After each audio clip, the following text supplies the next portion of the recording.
اللهم اغفر لوالدينا وارحمهما كما ربونا صغارا. اللهم جازهم عنا خير ما جازيت به والدا عن ولده. اللهم أسعدهم سعادة السعداء.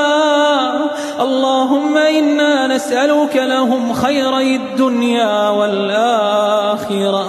اللهم ومن مات منهم فاجعله في أعلى عليين مع النبيين والصديقين والشهداء والصالحين. اغفر لهم وارحمهم وعافهم واعف عنهم وأكرم نزلهم وأوسع مدخلهم واغسلهم بالماء والثلج والبرد وجميع موتى المسلمين.